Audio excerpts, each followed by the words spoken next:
Hello दोस्तों, स्वागत है आपका अपने YouTube चैनल गुड स्टडी गुरु में। मैं आप लोगों के लिए लेकर आया हूं एक और नई वीडियो जिसमें हम पढ़ने वाले हैं फिजिक्स का chapter number 1 class 12। Chapter number 1 में आज हम पढ़ेंगे इंट्रोडक्शन। ठीक है दोस्तों, मेरा मानना यह है आप लोगों को सबको इंट्रोडक्शन जरूर पढ़ना चाहिए, क्योंकि इंट्रोडक्शन में हमारा हो जाता है क्लियर कि हमको क्या पढ़ना है, क्या एम है हमारा, किन हेडिंगों के बारे में पढ़ने वाले हैं और किन टॉपिकों का इसमें जिक्र होगा। तो आइए आज की पढ़ाई शुरू करते हैं। तो चैप्टर का नाम है दोस्तों विद्युत आवेश तथा क्षेत्र, जिसे हम कह सकते हैं इलेक्ट्रिक चार्ज एंड फील्ड। ठीक है, इसका एक और नाम है दोस्तों जिसे हम जानते हैं विद्युत स्थितिकी के नाम से, जिसे इंग्लिश में हम कह सकते हैं इलेक्ट्रोस्टैटिक्स। क्या बोलते हैं दोस्तों? इलेक्ट्रोस्टैटिक्स। ठीक है दोस्तों, अब इलेक्ट्रोस्टैटिक्स का अगर हम अर्थ जाने तो कैसे जान सकते हैं? इसको दो पार्टों से मिलकर बना हुआ है ये, तो इसको हम अलग अलग जान लेते हैं। इसका जो ये विद्युत जो शब्द बना हुआ है दोस्तों, आवेश से मिलकर बना हुआ है। किससे मिलकर बना हुआ है? आवेश से। और यह जो शब्द है इसका अर्थ है दोस्तों विराम,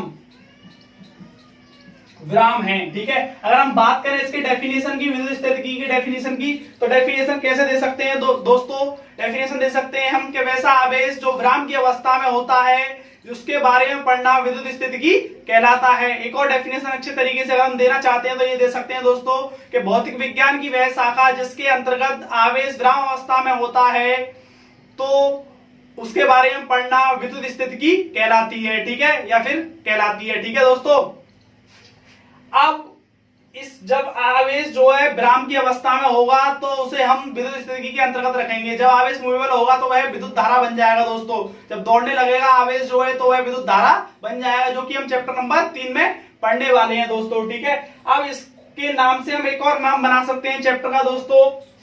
यहां पर विद्युतिकी और स्थितिकी शब्द से बना हमारा स्थिर, इसका अर्थ होता है स्थिर। ठीक है दोस्तों, तो एक और नाम बन चुका है हमारा स्थिर विद्युतिकी। ठीक है दोस्तों, या फिर एक और नाम अगर हम कहें तो ये भी होता है इसका घर्षण विद्युतिकी। घर्षण विद्युतिकी। ठीक है दोस्तों, इसको इंग्लिश में हम कहते हैं फ्रिक्शनल इलेक्ट्रिसिटी। Frictional electricity. ठीक है दोस्तों, अब आप लोग सोच रहे होंगे इसको घर्षण विद्युतिकी क्यों कहा गया। ठीक है दोस्तों, आप लोगों को पता है रगड़ने को हम घर्षण कहते हैं। ठीक है दोस्तों, जब दो वस्तुओं का आपस में रगड़ा जाता है तो वहां आवेश उत्पन्न होता है। ठीक है, या फिर वो चार्ज हो जाती है, तो इसी कारण इसका नाम घर्षण विद्युतिकी भी पड़ गया। मैंने आप लोगों को अभी तक दोस्तों नाम बताया है और विद्युत स्थितिकी की डेफिनेशन बताई है। उम्मीद करता हूं ये आप लोगों के समझ में आया होगा। अब हम एक और नए टॉपिक की ओर गमन करते हैं। विद्युत स्थितिकी के ऐतिहासिक विकास के बारे में पढ़ेंगे। ठीक है, हिस्टोरिकल डेवलपमेंट ऑफ इलेक्ट्रोस्टैटिक्स। ठीक है दोस्तों, अब इसमें क्या है, सबसे पहले जो वैज्ञानिक आए थेल्स महाराज। ठीक है, थेल्स महाराज वैसे लगा दिया है मैंने, वैसे वैज्ञानिक थे ये। ठीक है दोस्तों, तो थेल्स जो वैज्ञानिक थे वो करीब 1600 या फिर ये कहें 2600 वर्ष पूर्व, 2600 वर्ष पूर्व आए थे, और या फिर ये कह सकते हैं 600 ईस्वी पूर्व। ठीक है दोस्तों, जो वैज्ञानिक थे जिनका नाम था थेल्स, ये ग्रीस देश के मिलेटस स्थान पर रहते थे। कहां पर? मिलेटस। ठीक है दोस्तों, ग्रीस देश के मिलेटस स्थान पर रहते थे। इन्होंने क्या बताया था? इन्होंने चार्ज के बारे में बताया था। सर्वप्रथम इन्होंने ही बताया था कि चार्ज होता है। ठीक है दोस्तों, तो इसके पीछे एक इंटरेस्टिंग कहानी है जो मैं आप लोगों को सुनाना चाहता हूं दोस्तों। ये एक बार समुद्र के किनारे टहल रहे थे। थेल्स महाराज समुद्र के किनारे एक दिन टहल रहे थे। एक बार मन नहीं लग रहा होगा, शायद हो सकता है, तो इसलिए टहल रहे थे। जो समुद्र था उसका नाम था बाल्टिक नामक समुद्र। ठीक है दोस्तों, बाल्टिक नामक समुद्र के किनारे जब ये टहल रहे थे तो इनको एक पीले रंग का पदार्थ दिखाई दिया। कौन सा? पीला पदार्थ, जिसे आप लोग सभी जानते हैं अंबर के नाम से या फिर एम्बर के नाम से।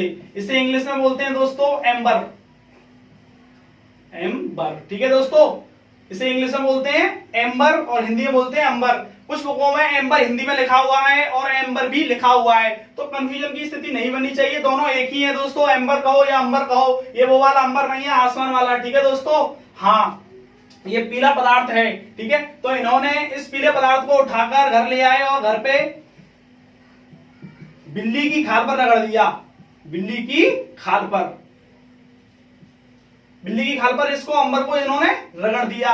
तो जब इन्होंने बिल्ली की खाल पर इसको रगड़ा तो ये चार्ज हो गया, क्या हो गया दोस्तों, चार्ज हो गया। और इन्होंने देखा कि यह चार्ज जब हो गया तो इन्होंने धूल के या फिर कागज के छोटे छोटे टुकड़ों को लिया और एम्बर को उसके पास ले गए।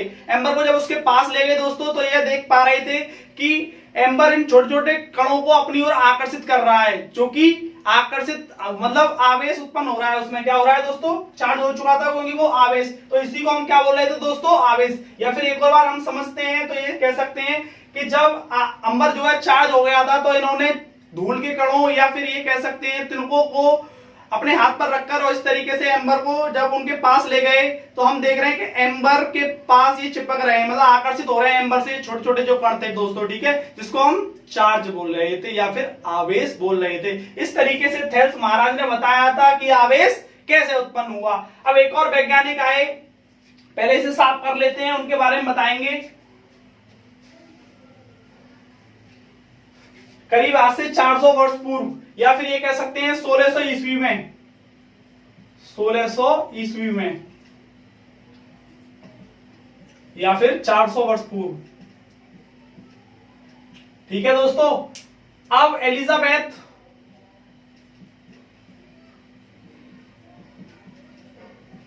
प्रथम इंग्लैंड की महारानी थी, उनके दरबार में एक वैज्ञानिक थे इंजीनियर विलियम गिलबर्ट।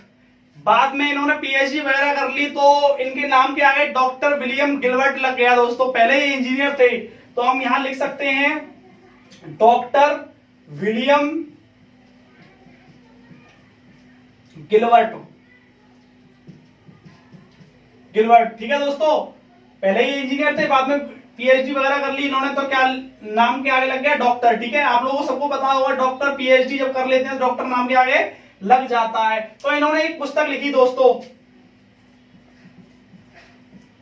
पुस्तक जो लिखी दोस्तों उसका नाम था डी मैग्नेटो, डी मैग्नेटो, या फिर हम कह सकते हैं डी मैग्नेटे, डी मैग्नेटे, मैग्नेटे, ठीक है दोस्तों। कुछ किताबों में डी मैग्नेटे लिखा हुआ है, कुछ में लिखा हुआ है डी मैग्नेटो, ठीक है। हाँ, अब डी मैग्नेटो और डी मैग्नेटे में क्या लिखा हुआ था दोस्तों, इसमें इस पुस्तक में लिखा हुआ था जो कि विलियम गिलबर्ट ने लिखी थी। इस पुस्तक में लिखा हुआ था कि जब दो वस्तुओं को आपस में रगड़ा जाता है तो वह चार्ज हो जाती हैं, जब दो वस्तुओं को आपस में रगड़ा जाता है तो वह क्या हो जाती है, चार्ज हो जाती है। ये किसने बताया था, डॉक्टर विलियम गिलबर्ट ने बताया था। तो एक वस्तु या फिर इस तरीके से समझ सकते हैं हम दोस्तों कि ये प्रथम वस्तु है, ये द्वितीय वस्तु है। एक वस्तु को जब दूसरी वस्तु पर रगड़ा जाता है तो इलेक्ट्रॉन एक से निकलकर दूसरे में जाते हैं दोस्तों, ठीक है। तो जिससे इलेक्ट्रॉन निकल रहे हैं उसका नाम इन्होंने दिया था दोस्तों विट्रियस, विट्रियस, ठीक है दोस्तों। और जिस पर जा रहे थे इलेक्ट्रॉन निकलकर उसका नाम दिया था इन्होंने रेजिनस, रेजिनस, या फिर हम कह सकते हैं रेजिन, रेजिन, ठीक है। जो इलेक्ट्रॉन ग्रहण करता है उसे हम रेजिनस कहते हैं दोस्तों, और जो इलेक्ट्रॉन देता है दोस्तों उसे विट्रियस कहते हैं। क्या कहते हैं दोस्तों, विट्रियस। जो इलेक्ट्रॉन देता है उसे विट्रियस और जो इलेक्ट्रॉन लेता है उसे हम क्या कहते हैं दोस्तों, रेजिनस, या फिर हम कह सकते हैं रेजिन, ठीक है दोस्तों।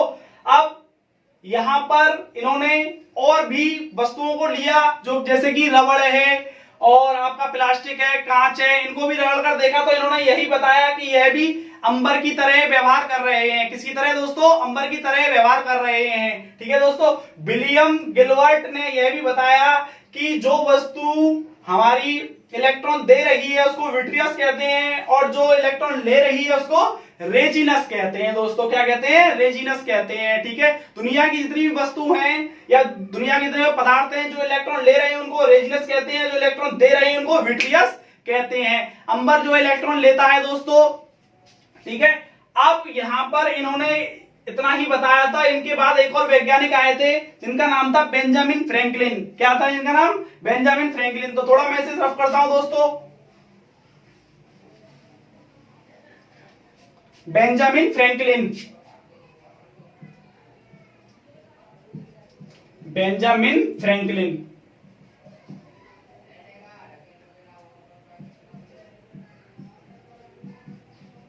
इन्होंने क्या बताया था दोस्तों? ये अमेरिकी वैज्ञानिक थे, अमेरिकी वैज्ञानिक थे दोस्तों। इन्होंने बताया था कि चार्ज को डिफाइन किया था इन्होंने धनावेश और ऋणावेश में, और इन्होंने बताया था जो आवेश मतलब इलेक्ट्रॉन दे रहा है उसको हम धनात्मक कहते हैं। क्या कहते हैं दोस्तों? धनात्मक। और जो चार्ज ले रहा है दोस्तों उसको इन्होंने बताया था ऋणात्मक। ठीक है दोस्तों, जो चार्ज दे रहा है, सॉरी जो इलेक्ट्रॉन दे रहा है उसको क्या बोलते हैं? धनात्मक, और जो इलेक्ट्रॉन ले रहा है उसको क्या बोलते हैं? ऋणात्मक बोलते हैं। यह बताया था बेंजामिन फ्रैंकलिन ने, जो कि अमेरिकी वैज्ञानिक थे। इन्होंने ही बताया था कि चार्ज धनात्मक और ऋणात्मक होता है। ठीक है दोस्तों, देखो आप हमारा चल रहा है 2022। अब इसमें जो भी ईसा पूर्व था उसको ऐड कर दो 600।